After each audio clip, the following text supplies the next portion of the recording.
Bonjour les amis, bienvenue sur ma première vidéo pour ma chaîne dédiée un petit peu à l'open source. Donc en fait, je m'appelle Cédric, je suis Linuxien depuis 2006. J'avais commencé sur Mandrake, Mandriva, pas mal d'OpenSUSE, j'ai fait un peu de Fedora. J'étais pas mal impliqué en fait dans la communauté, surtout pour les forums, l'IRC, etc. Et puis avec le temps en fait et le travail, j'ai commencé à me détacher de tout ça. Alors j'ai continué à utiliser quotidiennement mon environnement. J'ai plus du tout touché à Windows depuis cette époque. Par contre, bah, là, ça me manque un petit peu. Et puis en cherchant aussi pour faire certaines choses, j'ai vu qu'il n'y avait pas énormément de chaînes francophones. Il manquait quelques infos pour certains trucs. Puis je me suis dit, ben, il y a des gens qui parlent pas forcément toujours très bien l'anglais.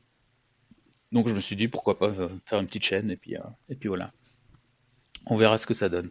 Donc là, la première vidéo, c'est un peu pour vous présenter mon environnement, comment je travaille. Et puis, euh, pas éteindre. Et puis voilà, donc normalement j'ai en fait un double écran. J'ai une station d'accueil, donc j'utilise un portable quand je viens, je me branche. Pour faire une vidéo, c'est pas l'idéal sur un écran incurvé. Donc voilà, pour le moment j'ai fait un clone des deux écrans. Au niveau de mon système, donc vous allez voir que j'utilise une Fedora 41 Workspace Edition. J'ai un Thingsbook, j'ai fait pas mal avec les ThingsPad et puis au final je me suis rendu compte que le Thingsbook était moitié prix pour en gros la même chose. Donc le dernier ordi que j'ai pris c'était le Thingsbook qui me va très bien, qui est un 2 en 1, donc tactile aussi, qui me permet pour le travail de pouvoir l'utiliser pour signer des documents, etc. Donc c'est super pratique.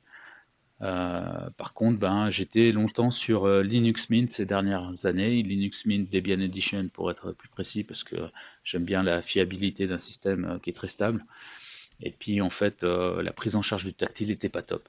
Puis quand j'ai changé d'ordi, je me suis dit, ben, tiens, je vais essayer Ubuntu en premier. Ubuntu, ça m'a saoulé parce que je dis toujours Ubuntu, j'ai un peu l'impression que c'est une très bonne distro pour les gens qui viennent d'arriver sur Linux et qui viennent de Windows parce qu'ils sont habitués à avoir des bugs et des crashs.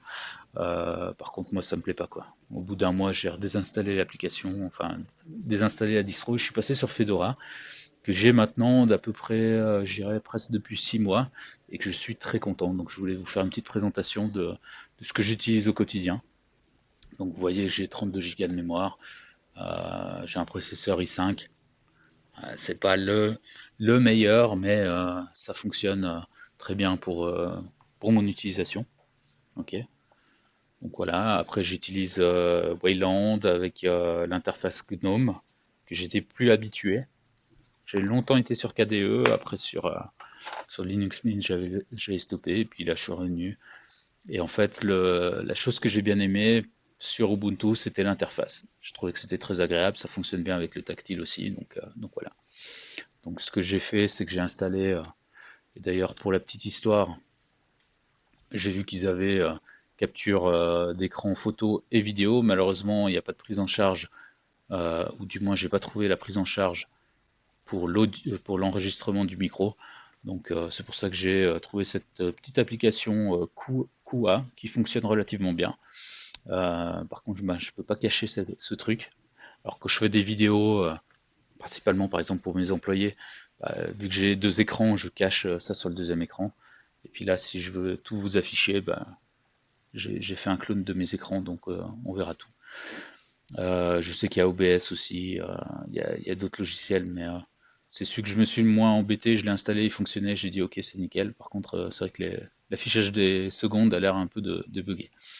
Au niveau des applications, donc j'ai extension sur GNOME, GNOME 47 qui me permet d'avoir Battery Health Charging, qui me permet en fait de bloquer à 80%, 70%, hein, 80% la charge. Euh, Quand je suis au bureau, ça m'évite de charger à 100%. Après, c'est rare que je le charge à 100% parce qu'en final, 50 kilowatts, 50 watts de batterie, c'est suffisant pour tenir 3-4 heures. Donc voilà, je suis assez content comme ça. Ensuite, j'ai le Clipboard Indicator, donc qui est ici, qui permet donc de stocker tout l'historique de ce qu'on a fait, copier-coller. Ce qui est important, c'est dans les paramètres d'aller augmenter son cache. Ça évite quand on fait un copier-coller d'un gros document, on perd la moitié des données entre temps. Donc voilà. le dock2dash qui permet d'afficher son dock sur le côté, un peu comme sur Ubuntu, et un ressource monitor qui m'affiche quelques informations de mon système. Donc voilà, après, rien de bien spécial de plus. Je trouve ça super pratique, donc on tape sur le haut, ça ouvre toutes les pages, on a le menu ici. Anydesk que j'utilise plus vraiment, qui d'ailleurs n'est pas supporté sur Wayland correctement.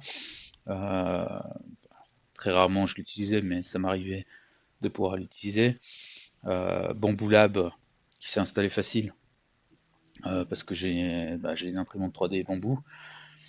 Au niveau de la suite LibreOffice que j'ai toujours utilisé mais que j'utilise de moins en moins, parce que c'est un petit peu ça la dérive, c'est que j'ai commencé à m'habituer à utiliser le Google Drive, puis l'édition des documents directement sur Google, et puis au final, je me rends compte que Google, c'est malheureusement on est trop dépendant à ça.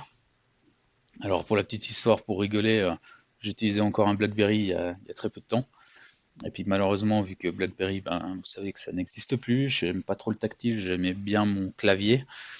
Je me suis retrouvé à devoir passer sur un autre téléphone et j'ai décidé de passer sur un Fairphone avec iOS pour ne plus être dépendant de Android et de Google. Et pour la petite histoire, ça sera la prochaine vidéo. Je vais vous montrer comment installer un serveur avec Nextcloud pour devenir complètement indépendant et open source à ce niveau-là. Donc voilà, sinon GIMP, Inkscape que j'utilise parfois, FileZilla, voilà, c'est un peu les. D'ailleurs, il y a des trucs que je dois désinstaller, que j'avais commencé à installer pour tester des trucs. Et vous voyez le Nextcloud, voilà. Donc j'ai pas grand chose. FreeCAD aussi, je l'ai pas vu là. FreeCAD, voilà. La nouvelle version de FreeCAD qui est sortie. Donc voilà un petit peu ce que j'ai sur mon bureau. Alors oui, j'utilise aussi VS Code parce que je fais de la programmation et peut-être par là. Voilà, Visual Studio Code. Et donc voilà un petit peu mon environnement. Après, j'utilise Brave de plus en plus. J'étais longtemps sur Firefox et Thunderbird pour mes emails. Donc principalement, c'est ce qui me sert d'outil de travail tous les jours. Et puis, donc là, la même chose, un Nextcloud Talk pour remplacer le WhatsApp. Donc, non, je suis très content de cette interface qui va très bien, que ce soit au niveau tactile ou au niveau euh, desktop tous les jours. Et j'ai trouvé aussi une application qui est pas mal si vous avez du tactile, c'est, je vais le faire avec mon doigt, ça, on peut, comment dire, on a le touch qui permet de se déplacer dans le document. Et puis alors, j'ai pas mon stylet qui est là, mais avec le stylet, ça nous permet de, je suis en blanc, ça va pas marcher si je suis en blanc. Voilà. On peut écrire sur les documents, donc ça c'est une petite application aussi assez sympa. Donc voilà un petit peu pour le petit tour d'horizon. Et prochaine vidéo, je vais vous montrer comment installer un serveur pour installer Nextcloud.